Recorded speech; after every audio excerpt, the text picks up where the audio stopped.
Saturday morning, it's 9 a.m., and on the black and white TV comes Godzilla, King of the Monsters.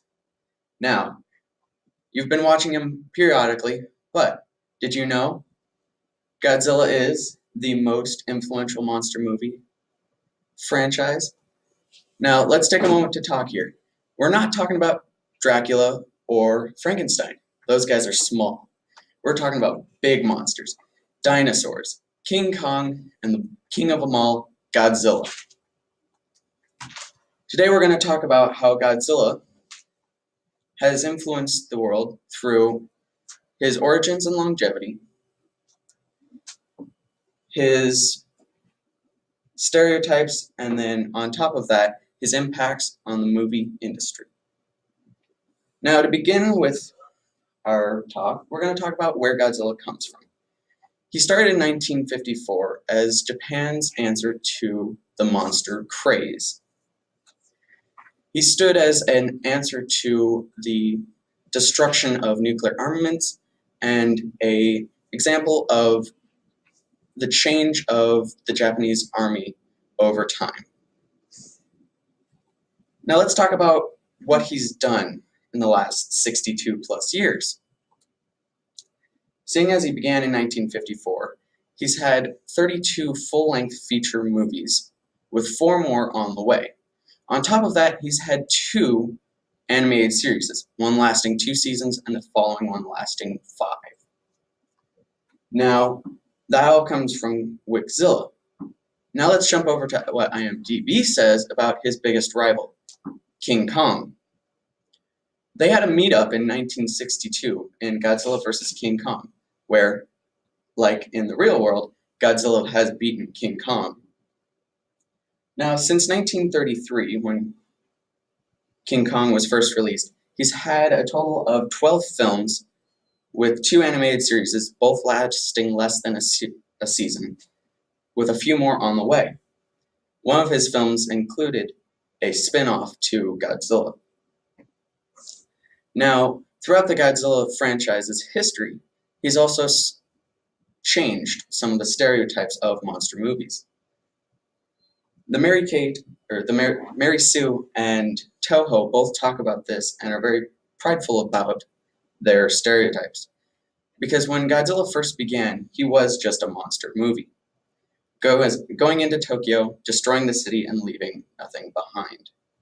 However, as the film industry began to grow, Godzilla became a role model for young children between the 1960s and 1980s. One specific film, including Godzilla's Revenge, my personal least favorite, Godzilla's son helped a young boy deal with his bullies. And then in later films, in the 1990s through the early 2000s, Godzilla's roles again switched to becoming a role model for young girls, with lead female characters standing side by side with the military and parliament, making the laws and fighting the monsters like anyone else. Now let's talk about some of Godzilla's impacts in the film industry. You see, when Godzilla first began, New York Times wrote that they really took it to the next level with their suitmation, use of frame rate manipulation, and bigatures. You see, when Godzilla first began in 1954, Toho Productions didn't have the time or the money to stop motion animate Godzilla. And stop motion is the technique of taking a picture of your figurine, moving it fractions of an inch, and taking another picture at the end, stitching it all together. While many movies at the time, like The Land That Time Forgot, King Kong, and The Beast from 20,000 Fathoms used this, Toho could not. So they pioneered a technique known as suitmation, shown on the top, which involves placing an actor inside of a 250-pound rubber and bamboo suit and having him walk around the set. The original actor for this passed away last year, However, he survived multiple electrocutions, burns, and dehydration from many hours inside the Godzilla suits. Now that you have your monster looking like a monster, there was one problem with suitmation. It didn't really look real. So Toho began using frame rate manipulation, which involved filming your creature at a higher rate of speed of film and then playing it back at normal speed.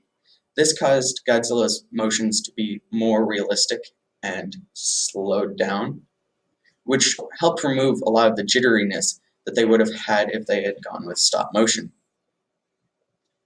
And this has been used in movies across the board, from Godzilla all the way up until the most recent superhero movies. Lastly, we'll talk about the bigatures. Bigatures are big miniatures. And you can see these in basically every Godzilla movie because Godzilla comes in and destroys them. It really gives your actors a scale to what's going on in the movie. Now, this can be seen in movies such as TV series such as Power Rangers, and some movies like Lord of the Rings. Weta Workshops was the company that created Minas Tirith, which is the White City. Lastly, I'm going to give you a really good example of how Godzilla has impacted our direct culture. If you look to the Jurassic Park 2, the scene in which the T-Rex is chasing people down the streets of San Diego, two Japanese businessmen can be seen running and screaming for their lives. And we all know they know best. When a giant monster comes out of the ocean, you should probably run. Now, if Godzilla's effects with his longevity and origins, his changing the stereotypes of monster movies, and finally, his overall effect on the film industry hasn't convinced you yet, I hate to say it, but you probably just aren't a real Godzilla fan. The end.